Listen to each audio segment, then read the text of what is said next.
Hey what's up buddies. तो यार आज की हमारी मूवी का नाम है हॉट ब्लडेड, जो कि 2022 में रिलीज़ हुई थी, जिसे अभी तक यूट्यूब पे किसी ने भी एक्सप्लेन नहीं किया है। तो कहानी की शुरुआत होती है साउथ कोरिया के क्वान सिटी के पोर्ट से, जहां शहर के सारे नामचीन और ख़तरनाक गैंगस्टर आपस में मीटिंग कर रहे होते हैं। और इन गैंगस्टरों का लीडर योन पार्क नाम के गैंगस्टर माफिया के काफ़ी तारीफ कर रहा होता है, क्योंकि पार्क काफ़ी कम समय पे क्वान सिटी का फेमस गैंगस्टर बन जाता है। योन उसे स्पेशल गिफ्ट देता है। तभी एक दूसरा गैंगस्टर होंग पार्क को गन गिफ्ट देते हुए कहता है कि शहर पे काफ़ी पागल कुत्ते घूम रहे हैं और तुम इस गन से अपने लोगों को बचा सकते हो। तभी गैंगस्टर का लीडर योन पार्क से पूछता है, तुम किसे बचाना चाहते हो? पार्क कहता है, मेरा एक कोई खास था जिसे मैं बचा नहीं पाया क्योंकि मेरे साथ धोखा हुआ। और पार्क अपने बगल पर बैठे आदमी को गोली मार देता है। और सीन यहाँ से कट होकर कहानी जाती है 2 साल पहले, जहाँ पार्क एक आदमी को काफ़ी बुरी तरह से मार रहा होता है क्योंकि उसने $1 लाख पार्क के जुए में डुबा दिए।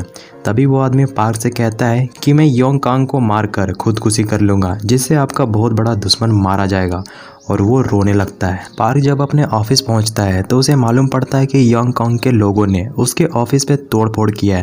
पार्क अपने बॉस डॉन्जन से मिलने जाता है तो डॉन्जन पार्क से कहता है कि तुम अगर योंगकांग से सेटलमेंट करने जा रहे हो तो उससे फालतू का उलझना मत। अगर वो किसी चीज़ की डिमांड करे तो उसे दे देना। पार्क जब योंग के अड्डे पे जाता है तो वो देखता है कि योंग के आदमी एक आदमी को काफ़ी बुरी तरह से मार रहे होते हैं।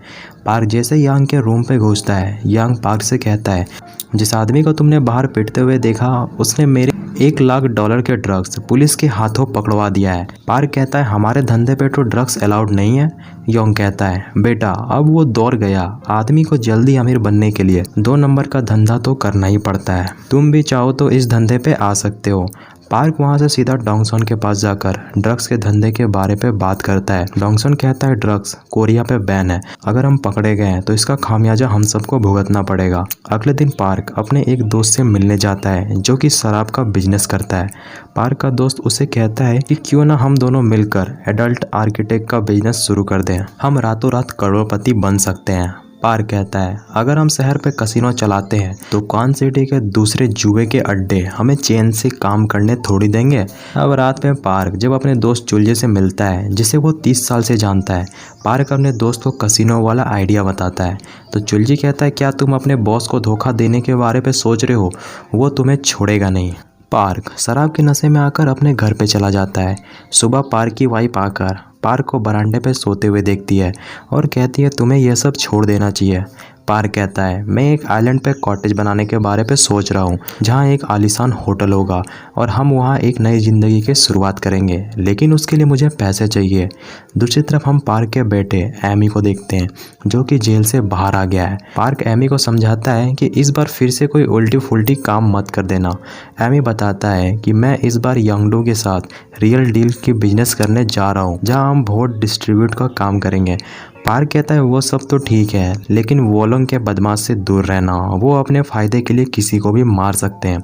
एमी कहता है, अब मैं कोई बच्चा नहीं हूँ। पार्क जब शाम पे एक बार पे जाकर दारू घटक रहा होता है, तभी वो उसी आदमी को देखता है जिसे यांग के आदमी ने ड्रग्स के धांधली के लिए काफ़ी बुरी तरीके से मारा होता है। तभी वो आदमी होटल के वेटर को चाकू से कई बार मारता है। पार्क जाकर उसे रोकता है, जिससे पार्क के हाथ पूरे खून से सन जाते हैं। रात में पार्क मिस्टर वॉक से मिलने जाता है और उसे यांग के ड्रग्स के ठिकाने के बारे में पूछता है। वॉक जैसे ही पार्क को ड्रग्स की लोकेशन बताता है, पार्क के आदमी मिस्टर वॉक के मुंह पे प्लास्टिक डालकर उसे बेरहमी से मार देते हैं। पार्क ड्रग्स की खबर पुलिस वालों को दे देता है और मेन ड्रग्स पार्क यांग के ठिकाने से चुरा लेता है, जिसकी कीमत $2 करोड़ है। पार्क पुलिस वालों को कॉल करके पूछता है कि यांग कितने सालों के लिए जेल पे जाएगा। पुलिस वाले कहते हैं 5 साल के लिए। पार्क के पास यही मौका है क्वान सिटी पे अपना दबदबा बनाने का। टॉलगन के आदमी अपने बॉस जियोन से कहते हैं कि पार्क ने वॉक को मारकर अच्छा नहीं किया। जियोन कहता है, पार्क ने जिस तरह की हरकत की है वो समझौते के लिए तो बिल्कुल नहीं है। जियोन चुलजी से कहता है, अगर तुम्हें भी क्वान सिटी पे अपना नाम बनाना है तो तुम्हें भी खून बहाना होगा। अब अगली रात क्वान सिटी पे सारे गैंगस्टरों को एक पार्टी पे बुलाया जाता है जहाँ शहर के सारे खतरनाक गैंगस्टर मौजूद थे, जिसमें से ज्यादातर गैंगस्टर की आपस में नहीं बनती थी। चुलजी पार्क से कहता है तुम्हारी प्लानिंग की दाद देनी पड़ेगी। पहले तुमने वॉक को मारा, फिर यांग को ड्रग्स के केस में जेल पे डलवा दिया। पार्क को समझ में नहीं आता है कि यह बात उसे कैसे मालूम पड़ गई। तभी वहाँ माफिया बॉस पार्क के पास आकर उसे $50,000 देकर कहता है तुमने बहुत अच्छा काम किया है। अब अगले दिन पार्क डॉनसन के पास जाकर कहता है कि मैंने अब यांगडन के साथ हाथ मिलाकर नया बिजनेस स्टार्ट करने का फैसला किया है। डॉनसन कहता है यानी तुम मुझे धोखा देना चाहते हो। पार्क कहता है कि आप अपना बिजनेस अपने भतीजे को दे देना, वही आपका असली खून है। डॉनसन कहता है कि मुझे तुम्हारे बिजनेस का 10% हिस्सा चाहिए, वो भी हर महीने। पार्क भी तैयार हो जाता है। अब रात पे पार्क का बेटा एमी अपनी गर्लफ्रेंड को मिलवाने अपने फैमिली के पास लेकर आता है, जहां एमी कहता है कि मैं इसी लड़की से शादी करना चाहता हूं। अब अगले दिन पार्क जब अपने ऑफिस पहुंच वो मिस्टर होंग पहले से ही वहां मौजूद था, जो पार्क को ऑफर देता है कि अगर तुमने मुझे अपने नए बिजनेस में शामिल कर लिया तो मैं तुम्हारे $1 लाख कर्ज को माफ़ कर दूंगा और मैं तुम्हारी कंपनी पे पैसे भी इन्वेस्ट कर सकता हूँ। पार्क कहता है तुम्हें तुम्हारे पैसे अगले महीने मिल जाएंगे, मेरा सिर खाने के लिए मत आना। अब पार्क यहाँ पे अपना कसिनो का गेम स्टार्ट कर देता है, जहाँ से पार्क को बहुत सारा पैसा आना स्टार्ट हो जाता है। पार्क अपनी वाइफ से कहता है कि हम जल्द ही आइलैंड पे एक कॉटेज बनाएंगे, वो भी $5 लाख का। एक ही हफ्ते में पार्क अपने शहर का सबसे अमीर गैंगस्टर बन जाता है। तभी रात पे पार्क को खबर मिलती है यांगडो के आदमियों ने पार्क के वाइन शॉप की तोड़फोड़ करके उसके आदमियों को बहुत बुरी तरह से मारा है। तभी वहाँ डोंगली आकर कुछ आदमियों को अपने साथ ले जाकर यांगडो के आदमी के ऊपर हमला कर देता है, जहाँ डोंगली डोंगसन के भतीजे को जान से मार देता है। डोंगली पार्क से कहता है अभी क्वान सिटी की हालत काफ़ी ख़राब है, माहौल को शांत करने के लिए किसी ना किसी आदमी को तो जेल पे भेजना पड़ेगा। अब यहाँ पे मिस्टर वोंग पार्क के ऑफिस आकर पार्क से कहता है कि तुम्हें यांग के आदमियों से पंगा नहीं लेना चाहिए था। पार्क कहता है पहले हमला तो उसी ने किया था। अब अगले दिन डोंगसन पार्क से कहता है अगर तुमने एक बार लड़ाई छेड़ दी तो पीछे हटना नामुमकिन है, तुम्हारे लोग भी मरेंगे और यांगडो के लोग भी मरेंगे। ये लड़ाई कभी ख़त्म नहीं होने वाली, क्योंकि यहाँ पावर के साथ पैसा भी है और तुम्हें सही टाइम पे डिसीजन लेना होगा कि किस टाइम पे किस आदमी को बचाना है और किस टाइम पे किस आदमी को डुबोना है। अब रात होते पार्क यांगडो के खास आदमी और चुलजी को किडनैप करवा लेता है, जहाँ पार्क यांगडो के खास आदमी को मारने के बाद जैसे ही चुलजी के पास जाता है, चुलजी कहता है ये लड़ाई तुम जैसा समझ रहे हो ये लड़ाई वैसी नहीं है। दरअसल डोंगसन क्वान सिटी के बंदरगाह पे अपना कब्जा करना चाहता है, क्योंकि पिछला बंदरगाह बंद हो गया है और डोंगसन ने ही पिछले बार यांगडो को शराब की सप्लाई की थी ताकि तुम दोनों आपस में लड़ो और वो बीच में घुसकर बंदरगाह को हड़प लेगा। ये लड़ाई पैसों के लिए नहीं है बल्कि पोर्ट के लिए है। अगले दिन यांग जेल से बाहर आ जाता है, जिसे पार्क ने ड्रग्स के केस में अंदर करवाया था, और वो आते ही सबसे पहले अपने फैक्ट्री पे जाता है जिसे लियो ने कब्जा कर लिया था। यांग सभी आदमियों को बहुत बुरी तरह से मारता है और लियो से ड्रग्स के बारे में पूछता है। लियो कहता है मुझे फैक्ट्री के अंदर कोई भी ड्रग्स नहीं मिला था। यांग लियो को काफ़ी बुरी मौत मारता है। इधर पार्क को भी मालूम पड़ जाता है कि यांग जेल से बाहर आ गया है। पार्क पुलिस वाले से कॉल करके पूछता है कि तुमने तो कहा था कि वो 5 साल के लिए जेल पे रहेगा, वो एक ही साल के अंदर जेल से कैसे बाहर आ गया। पुलिस वाले कहते हैं उसकी पहुंच ऊपर तक होगी, जरूर किसी पॉलिटिशियन ने उसकी हेल्प की होगी और वो नहीं चाहता कि क्वान सिटी पे शांति बनी रहे।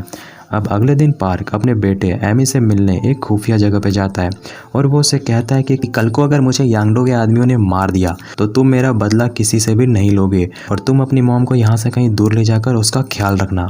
एमी को समझ में नहीं आता है कि पार्क ऐसी बातें क्यों कर रहा है।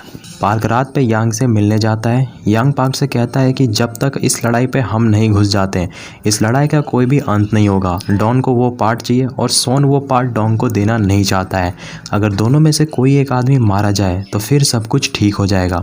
अभी क्वान सिटी के गैंगस्टर को बहुत सारा पैसा मिलेगा और तुम बनोगे क्वान सिटी के बादशाह। अब अगले दिन पार्क सोन के पास जाकर कहता है कि आप वो पॉट डॉन को दे दीजिए, नहीं तो डॉन को मार दीजिए। सोन कहता है इस लड़ाई का कोई अंत नहीं है। अब अगले दिन पार्क की वाइफ और एमी की गर्लफ्रेंड एक क्लब पे पार्टी करने के लिए जाते हैं, जहाँ वो यांगडो के आदमी एमी के गर्लफ्रेंड के साथ इंटीमेट होने की कोशिश करते हैं। तो एमी की गर्लफ्रेंड उसके कान के नीचे एक बजाती है तो चुंगडोंग को काफ़ी ज़्यादा गुस्सा आ जाता है। और वो एमी की गर्लफ्रेंड को काफ़ी बुरी तरह से मारता है। एमी को जैसे ही इसकी खबर मिलती है वो चुंगडोंग को मारने के लिए अकेले चला जाता है, लेकिन चुंगडोंग अपने इलाके पे नहीं था। पूछताछ करने के बाद एमी को मालूम पड़ता है कि चुंगडोंग कसिनो पे गया है। दूसरी तरफ पार्क को भी मालूम पड़ जाता है कि उसका बेटा चुंगडोंग को मारने के लिए अकेले चला गया है। पार्क उसे कॉल करता है लेकिन एमी फ़ोन नहीं उठाता है। तभी चुंगडोंग के आदमी एमी को पकड़ लेते हैं और उसके ऊपर चाकू से कई बार हमला करके उसे वहीं मार देते हैं। तभी वहाँ पार्क भी आ जाता है। एमी अपने डैड से कहता है कि मेरे लिए कितने शर्म की बात है कि मैं रोड छाप गुंडों के हाथों मारा गया और आप बस मॉम का ख्याल रखना। पार्क एम्बुलेंस को कॉल करता, उससे पहले ही एमी की मौत हो जाती है। इसकी खबर जब पार्क की वाइफ को मालूम पड़ती है वो पार्क से कहती है वो तुम्हारे वजह से मारा गया, मैंने तुम्हें कितनी बार कहा था कि यह सब छोड़ दो। पार्क की वाइफ भी उसे छोड़कर चली जाती है और तभी पार्क को पोर्ट्स की डील के लिए कॉल आता है। रात पे पार्क अपने आदमियों के साथ डोंग नाम के आदमियों से मीटिंग कर रहा होता है, जहाँ पार्क अपने शराब की फैक्ट्री और पोर्ट डोंग नाम को देने का फैसला करता है। लेकिन पार्क यहाँ पे एक कंडीशन रखता है कि उसके बदले तुम्हें ये लड़ाई रोकना होगा। दूसरी तरफ पार्क के आदमियों ने एमी को मारने वाले को जान से मार दिया है, जो कि डोंग नाम का आदमी था। और इधर पार्क डोंग नाम के आदमियों से कहता है कि तुम्हें मेरे बेटे को नहीं मारना चाहिए था, और वो डोंग नाम के आदमियों को काफ़ी बुरी तरीके से मार देता है, लेकिन इस पे वो भी घायल हो जाता है। सुबह जब पार्क की आंख खुलती है उसके सामने चुलजी था, जो कि उसका 30 साल पुराना दोस्त है, लेकिन फिलहाल ये दोनों एक दूसरे के कॉम्पिटिटर है।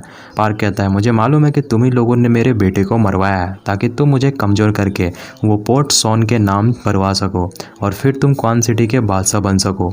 चुलजी कहता है मुझे तो बस शांति से जीना है। यानी एमी को पार्क के बॉस सॉन नहीं मरवाया था, जिसपे वो सबसे ज़्यादा भरोसा करता था। अब पार्क वो ड्रग्स लेकर यांग के पास पहुंचता है और डील करता है कि कल पोर्ट पे मीटिंग होने वाली है और तुम मुझे किसी तरीके से वहाँ गन दे देना। योंग तैयार हो जाता है। अब अगले दिन क्वान सिटी के पोर्ट पे मीटिंग चल रही होती है, जहाँ क्वान सिटी के सारे गैंगस्टर बैठे हुए थे और मूवी हमारी यहीं से स्टार्ट हुई थी। माफिया बॉस पार्क के काफ़ी तारीफ कर रहा होता है क्योंकि उसने बहुत ही कम समय पे क्वान सिटी पे अपना डर फैला दिया था। योंग गिफ्ट के तौर पे पार्क को एक गन देता है और कहता है चारों तरफ पागल कुत्ते घूम रहे हैं, इस गन से तुम अपने लोगों की रक्षा करना। पार्क कहता है एक कोई था जिसे मैं बचाना चाहता था, जो कि मुझे डैडी कहता था, लेकिन मैं उसे बचा नहीं पाया क्योंकि मुझे अपने ही लोगों ने धोखा दे दिया। पार्क अपने दोस्त चुलजी और अपने बॉस सॉन को सभी के सामने मार देता है और डोंगसन को पोर्ट दे देता है और कहता है आज से हम साथ में पार्टनर्स हैं और तुमने मुझे अगर धोखा देने की कोशिश की तो तुम्हारा भी यही हाल होगा। अब घर आकर पार्क सियोन को भी मार देता है और इसी के साथ मूवी यहीं पे डी एंड हो जाती है।